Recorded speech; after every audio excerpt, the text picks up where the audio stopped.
देवर और भाभी के अवैध संबंध की एक ऐसी घटना जिसने आज पूरे इलाके को हिलाकर रख दिया है। एक नहीं बल्कि दो दो परिवारों को बर्बाद कर दिया है। इस अवैध संबंध के कारण दो हत्याएं हो गई हैं। कई लोग जेल भी चले गए हैं, लेकिन इस घटना का दुष्प्रभाव आज भी इन परिवारों पर दिखाई पड़ रहा है। इतना ही नहीं, इस अवैध संबंध के कारण इन परिवारों पर आगे भी खतरा मंडरा रहा है। इसे देवर भाभी का अवैध संबंध कहें या एक पति का अपने भाभी के साथ अवैध संबंध, यह दोनों ही बातें सही हैं। आज यह घटना हर इलाके में चर्चा का विषय बनी हुई है। अब चलिए आपको इस घटना के एक एक बिंदु को आपको विस्तार से समझाते हैं। घटना थोड़ी आपस में उलझी हुई है, इसलिए इसे सिलसिलेवार ढंग से ध्यान पूर्वक समझने की जरूरत है। कटिहार के बलरामपुर प्रखंड के शाहपुर गांव में रहती है लक्ष्मी। आज से 5 वर्ष पूर्व 2020 में लक्ष्मी का विवाह निकट के ही गांव में दतोल रहने वाली गोविंद यादव से हुआ था। गोविंद यादव का परिवार भरा पूरा था। गोविंद यादव 5 भाई थे और सभी पांचों भाई गुजरात के अहमदाबाद में रहकर बिल्डिंग बनाने की ठेकेदारी का काम कर रहे थे। सब कुछ अच्छा भला चल रहा था। परिवारों में अच्छी कमाई भी थी। विवाह के बाद लक्ष्मी देवी भी अहमदाबाद चली गई, लेकिन अहमदाबाद जाकर लक्ष्मी देवी ने अपने ससुराल में जो देखा उसके तो मानो होश ही उड़ गए। लक्ष्मी देवी ने देखा कि उसके पति गोविंद यादव का अपनी भाभी के साथ अवैध संबंध है। लक्ष्मी देवी ने कई बार अपने पति को अपनी भाभी के साथ शारीरिक संबंध बनाते देख लिया। इस पर लक्ष्मी देवी बिफर गई और उसने अपने पति और अपनी जेठानी के बीच चल रहे इस अवैध संबंध का विरोध करना शुरू कर दिया। इस अवैध संबंध को लेकर लक्ष्मी देवी ने अपने ससुर के समक्ष भी विरोध प्रकट किया, लेकिन अफसोस ससुर जी ने इस अवैध संबंध को सही ठहराते हुए जवाब दिया कि यह दोनों देवर भाभी हैं, कुछ भी कर सकते हैं। ससुर के इस जवाब से लक्ष्मी देवी निराश हो गई। अब उसे यह समझ आने लगा कि शिकायत करने से कोई फायदा नहीं है, कोई सुनने वाला नहीं है। अभी यह सब कुछ चल ही रहा था कि इस होली के 1-2 दिन पहले लक्ष्मी देवी ने एक बार फिर अपने पति गोविंद यादव को अपने भाभी के साथ अवैध रूप से शारीरिक संबंध बनाते देख लिया। लक्ष्मी देवी बर्दाश्त नहीं कर पाई और उसने वहीं पर चिल्ला कर इसका विरोध करना शुरू कर दिया। लक्ष्मी देवी का विरोध करना उसके ससुराल वालों को रास नहीं आया। सब भाइयों ने मिलकर लक्ष्मी देवी के साथ मारपीट करने लगे। लक्ष्मी देवी परेशान होकर वहां से निकल गई और सूरत में अपने रिश्तेदार के यहाँ चली गई। इधर अहमदाबाद में बदनामी के डर से लक्ष्मी देवी की जेठानी यानी उसके पति की भाभी ने आत्महत्या कर ली, जिससे पूरा परिवार बौखला गया। आनन फानन में गोविंद यादव और उसके सभी भाई गोविंद यादव के भाभी के शव को लेकर बलरामपुर के अपने गांव दतोल के लिए निकल पड़े। इधर लक्ष्मी देवी भी सूरत के अपने रिश्तेदार के साथ बलरामपुर अपने मायके शाहपुर पहुंच चुकी थी। गोविंद यादव और उसके भाइयों ने दतोल गांव पहुंचकर पहले अपनी भाभी का दाह संस्कार किया। 17 मार्च को गोविंद यादव अपने ससुराल यानी लक्ष्मी देवी के मायके शाहपुर पहुंचकर उससे और पिता और भाइयों को गाली गलौज करने लगा। इसी बीच उसने अपने चारों भाइयों जीतन यादव और सरवन यादव आदि को भी वहीं बुला लिया। सभी भाइयों ने मिलकर लक्ष्मी देवी और उसके पिता गणेश यादव और मां सजनी देवी की पिटाई शुरू कर दी। यह सभी भाई तीनों को जमीन पर पटक पटक कर मार रहे थे। इसी बीच घर में मौजूद लक्ष्मी देवी की बड़ी चाची इस मारपीट को रोकने और अपने परिजनों को बचाने की कोशिश करने लगी, लेकिन इन क्रूर भाइयों ने उसकी चाची को ही पीट पीट कर मार डाला।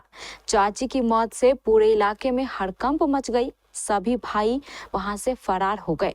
इधर लक्ष्मी देवी के आवेदन पर बलरामपुर पुलिस ने कार्रवाई करते हुए गोविंद यादव और उसके भाई सरवण यादव और एक अन्य भाई को गिरफ्तार कर जेल भेज दिया।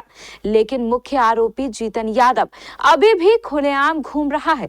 जीतन यादव वही भाई है जिसकी पत्नी ने आत्महत्या की थी। इधर जीतन यादव द्वारा लगातार लक्ष्मी देवी को जान से मारने की धमकी दी जा रही है। इसको लेकर लक्ष्मी देवी ने बलरामपुर पुलिस से गुहार लगाई है कि घटना का मुख्य आरोपी जीतन यादव है और वह खुलेआम घूम रहा है।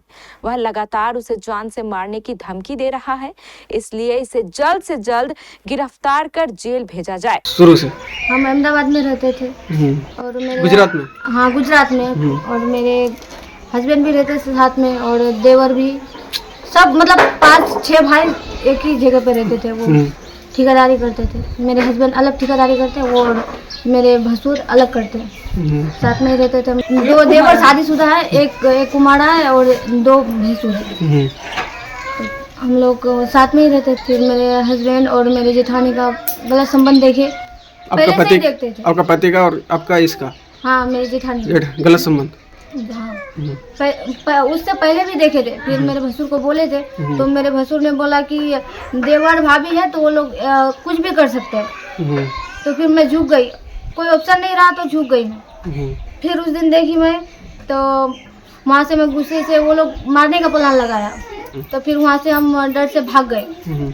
भाग के मामा के पास आ गए सूरत आने के बाद फिर सोचे कि थोड़ा बात कर लेते हैं भसुर से, क्या बोलते हैं वो।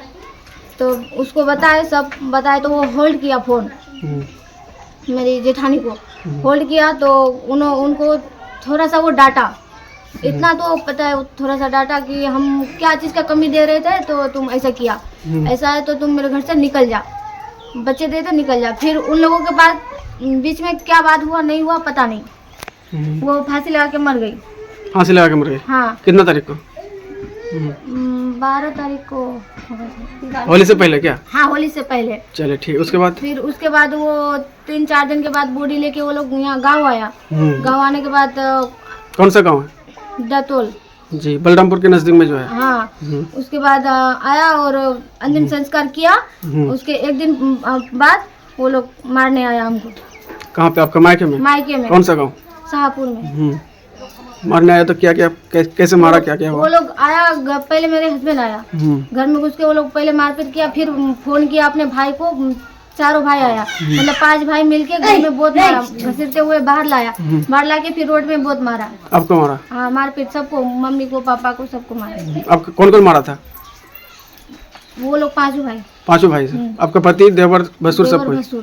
जी। उसके बाद फिर वो इस बीच में बड़ी मम्मी आई बचाने, तो उसको कहाँ मार लगा नहीं लगा, वो मर गई। पुलिस आया, वो तीनों को पकड़ के लेके गया। और जो मेन है वो अभी खुलेआम घूम रहा है और धमकी भी दे रहा है, कभी भी वो अगर हम मिल गए तो कभी भी वो जान से मार देगा। कौन कौन बोल रहा है? मेरे भसुर। तो उसको भी पकड़ना चाहिए, उसको भी अंदर होना चाहिए, लेकिन पुलिस कार्रवाई नहीं कर रही है। नहीं, वो खुलेआम घूम रहा है, वो धमकी भी दे रहा है कि मार देगा वो। आज मारे, 6 महीना बाद मारे, कभी मारे, मगर मारेगा वो। आपका भसुर? हाँ। एक ही आदमी मतलब खुलेआम घूम रहा है? एक देवर भी है। देवर भी? वो लोग आया तो मैं थोड़ा मुखिया के पास गया। कौन मुखिया?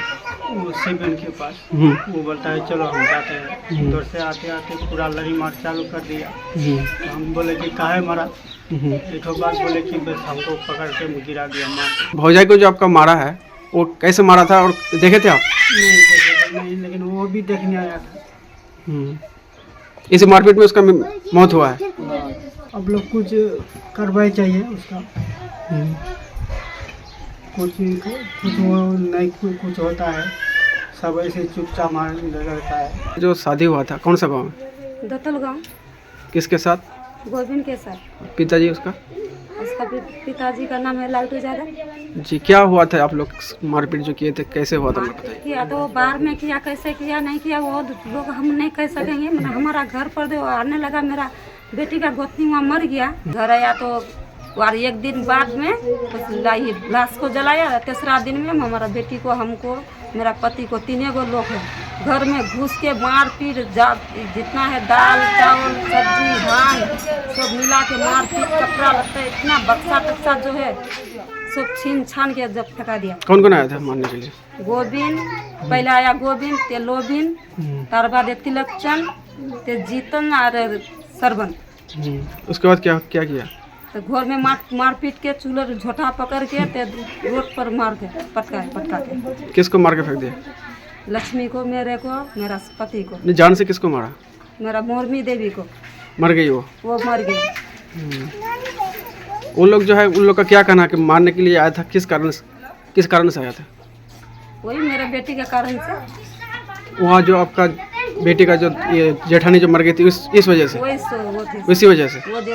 दूसरा कोई वजह नहीं है? नहीं, सबका धमकी देता है, वो नंगटा का क्या औकात है, क्या करने पाएगा, ऐसे ही धमकी देता है। गरीब बोलता है हम लोग को। हाँ। इधर दूसरे पक्ष के जीतन यादव से जब हमारे बलरामपुर संवाददाता मोहम्मद रेहान ने उन पर लगे आरोपों को लेकर पूछा तो उसका कहना था कि आरोप निराधार है। फिलहाल मैं अपनी पत्नी के श्राद्ध क्रम में व्यस्त हूं, इसलिए ज्यादा बात नहीं कर सकता। किसने ये चीज बोला आपको कि हम लोग जाके उसको मार के पीट के हत्या किए हैं?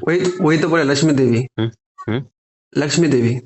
तो लक्ष्मी देवी अगर कुछ भी बोलेंगे तो वैसा थोड़ी हो जाता है कि हाँ मार के पीट के उसको किया। तो और भी तो अरे समाज भाई में साहब है। सुनिए, वही तो बात सुनिए ना पहले। इसीलिए तो आपको फोन किया, आपका पक्ष रखना चाहते हैं हम। ये नहीं कि उसका बात मान के हम, ठीक है, उसका बात मान लिया। देखिए हमारी सुनिए, अपना हमारी पक्ष वाइफ रखिए को, मेरी बात सुनिए, वो जो है ना, जो डेट की हमारी वाइफ थी, ठीक है ना, हमारे वाइफ को वो टॉर्चर कर करके उसने यानी हत्या करवा दिया। वो खुद वो टॉर्चर कर करके जी। और वो अभी क्या बोले कि हमारी बड़ी मम्मी को आके हत्या करके गई। हाँ? जी। ये गलत रिपोर्ट नहीं दे रहा है। हाँ तो बताइए, सच्चाई बताइए आप। ये नहीं कि हम उसका बात सुन के न्यूज छाप दिए, ये तो नहीं है।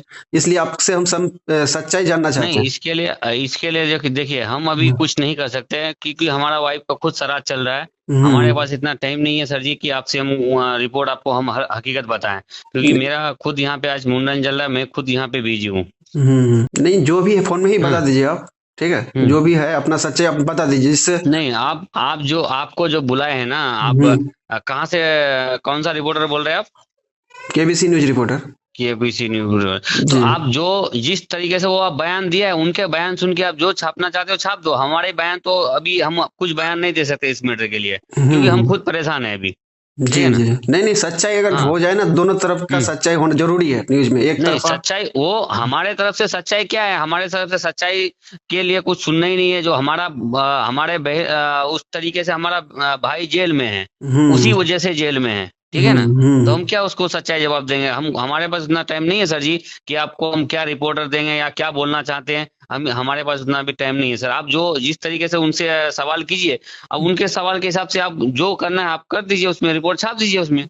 जी जी, ठीक है। इसके बाद जब हमारे संवाददाता ने इस घटना के बारे में जानकारी के लिए बलरामपुर थानाध्यक्ष प्रहलाद यादव से पूछा तो उन्होंने बताया कि आवेदन मिल चुका है। घटना में शामिल 3 लोगों की गिरफ्तारी भी की जा चुकी है। शेष को भी जल्द गिरफ्तार किया जाएगा।